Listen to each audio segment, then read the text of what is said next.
একটা আমল আপনি করেন। নবীজির কাছে এক সাহাবী এসে বলেন, ইয়া রাসূলুল্লাহ, আমি আপনার কাছে এসেছি শুধুমাত্র একটা ওসিয়ত চাই, একটা নসিহত করবেন, আর কিচ্ছু মানবো না।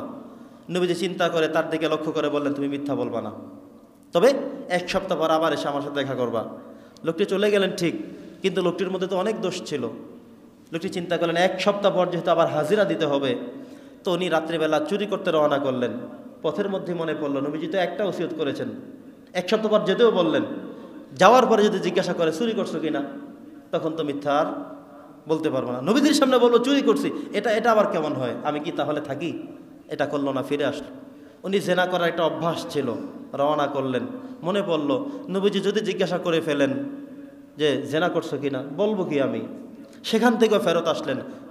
এরপরে নামাজের রক্ত একের পর এক চলে যাচ্ছে। মনে পড়লো নবী যদি জিজ্ঞাসা করেন নামাজ পড়ছো কিনা, বলবো কি? মিথ্যা তো বলতে পারবো না। তাহলে নামাজও শুরু করে দিল। এক সপ্তাহ পরে দেখা গেল পাক্কা মুসল্লি হয়ে নবীজির সামনে গেলেন। সুবহানাল্লাহ। নবীজি বললেন, ইয়া রাসূলুল্লাহ, ইয়া হাবিবাল্লাহ, কি এক মেডিসিন দিয়ে দিলেন, এক মেডিসিনে সব রোগ পরিষ্কার হয়ে গেছে। একটা মাত্র আমল আমি করেছি, আমার সব দূর হয়ে গেছে। আমি চিন্তাই করতেছি, যেইটা করতে যাই মনে পড়ে নবীজি আমাকে জিজ্ঞাসা করলে বলবো কি? কোনো আমল যখন ছেড়ে দেই বারবার মনে আসে নবীজি প্রশ্ন করেন নামাজ পড়ছো কিনা, পর্দা করো কিনা, হালাল খাও কিনা, হারাম ধরো কিনা, তখন আমি বলবো কি? এই চিন্তা করতে করতে আমি পুরো মুসল্লি হয়ে গেছি। সুবহানাল্লাহ। তাহলে একটা আমলও মানুষকে অনেক বদলে দিতে পারে। এজন্য আমরা যদি সিদ্ধান্ত নিই যে মিথ্যা বলবো না, দেখবেন জীবনের থেকে অর্ধেক ঝামেলা মুক্ত হয়ে গেলাম। আমি সৎ পথে চলবো, হক পথে চলবো, যেটাই করব কোনো যৌক্তিকতার কারণ নিয়েই করব। কেউ জিজ্ঞাসা করলেও বলবো এই কারণে করছি আমি, কিন্তু করব অন্যায় ঢাকতে গিয়ে আবার বলবো মিথ্যা, তাহলে আমি তো পাপ একটা করে সেটাকে মিশ্রের জন্য আবার বললাম মিথ্যা, আবার সেটাকে ঢাকতে আবারও মিথ্যা। একটা পাপ আপনাকে মিথ্যার পরে মিথ্যার আশ্রয় নিতে শেখায়। আর আপনি যখন অ্যাকুরেটলি থাকবেন, দেখবেন যে আপনি সত্যর পথে অটল অবিচল থাকবেন। আপনি আর কোনো মিথ্যার আশ্রয় নিতে হবে না, অন্যায় করতে হবে না। আল্লাহ তাআলা আমাদের আমল করার তৌফিক দান করুন। তো বলছিলাম 3 নম্বরের কথা, সেটা হলো ইস্তেগফার করতে হবে বেশি পরিমাণে। প্রত্যেকেই যেহেতু গুনাহগার, শুধুমাত্র দিবস আসলেই তখন করবে এটা না।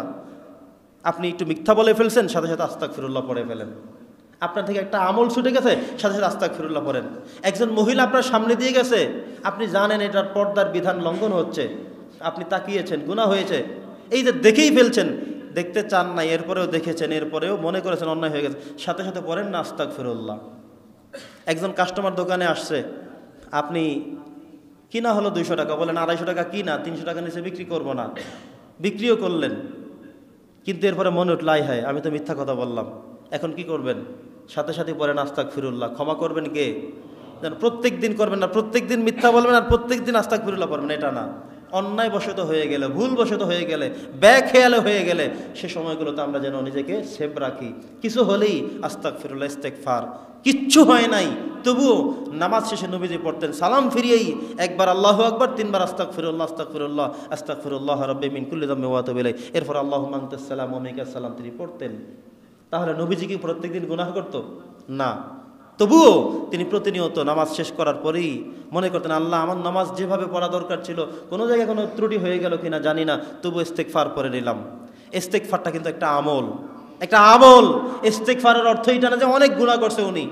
কোনো মানুষ যদি আস্তাগফিরুল্লাহ পড়ে, তার মানে কি তার গুনাহ থাকতে হবে? আপনি মিথ্যা কথা বললেই কি খালি আস্তাগফিরুল্লাহ? এমনিতেও আস্তাগফিরুল্লাহ পড়বেন।